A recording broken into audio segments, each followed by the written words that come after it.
Terima kasih pemirsa, Anda kembali bersama kami. Pemirsa, Timnas Indonesia berhasil meraih poin penuh usai menaklukkan Arab Saudi dalam laga kualifikasi Piala Dunia Zona Asia tadi malam di Stadion Gelora Bung Karno, Jakarta. Kemenangan Timnas atas Saudi menjadi sejarah baru, pasalnya kemenangan ini adalah yang pertama dalam 13 kali pertemuan.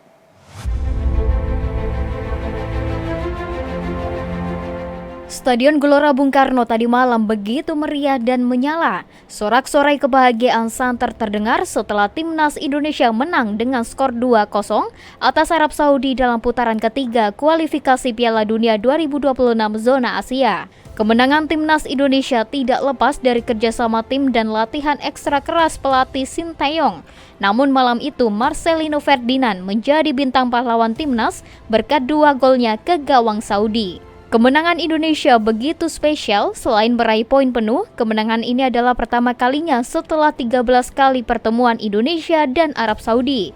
Indonesia kontra Arab Saudi pertama kali terjadi tahun 1981 dalam laga persahabatan yang berakhir dengan kekalahan Timnas 1-3. Sementara dalam pertemuan berikutnya, Indonesia hanya meraih hasil imbang dan sisanya kekalahan. Namun dalam pertemuan ke-14, takdir berbicara lain. Indonesia tidak hanya mengalahkan Arab Saudi, namun juga mematahkan dominasi mereka di tingkat Asia. Selamat untuk tim nasional Indonesia, bravo sepak bola Indonesia. Kita beralih ke informasi lainnya, pemirsa. Kementerian Pendidikan Dasar dan Menengah tengah berupaya menyesuaikan kebijakan penempatan guru pegawai pemerintah dengan perjanjian kerja dapat ditugaskan di sekolah swasta. Upaya ini dilakukan agar sekolah swasta dapat memperoleh dukungan tenaga pendidikan yang memadai sehingga mampu meningkatkan mutu pendidikan secara keseluruhan.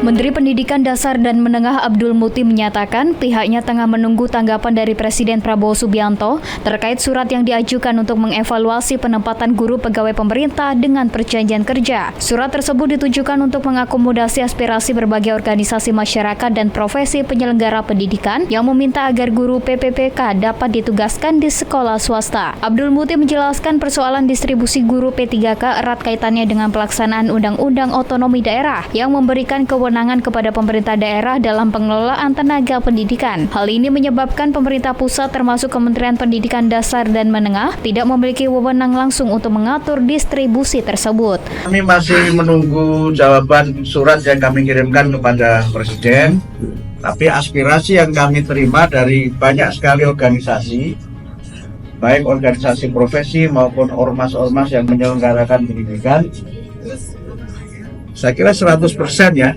100% yang swasta itu, apalagi Muhammadiyah ya? Enggak, Muhammadiyah salah satunya.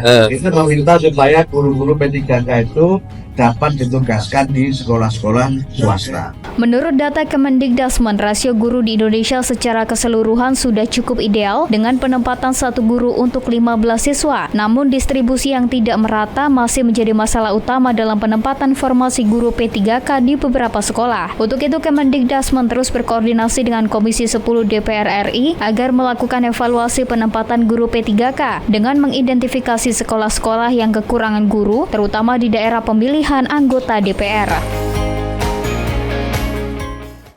Pemirsa, Menteri Pendidikan Dasar dan Menengah Abdul Muti menyatakan akan mengkaji ulang penerapan ujian nasional bagi para siswa di sekolah. Keputusan itu akan mempertimbangkan semua kebijakan yang dibuat dengan seksama dan hati-hati. Usai menerima masukan dan saran dari pakar pendidikan di Jakarta pada Selasa 19 November lalu, Menteri Pendidikan Dasar dan Menengah Abdul Muti menanggapi berbagai isu hangat terkait pendidikan, salah satu isu yakni ujian nasional.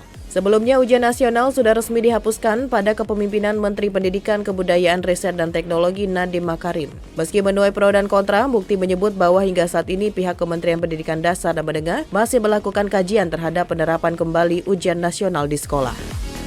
Karena itu kami mohon kepada masyarakat untuk bersabar agar kami dapat mengambil kebijakan yang sebaik-baiknya dengan mendapatkan masukan dari berbagai kalangan.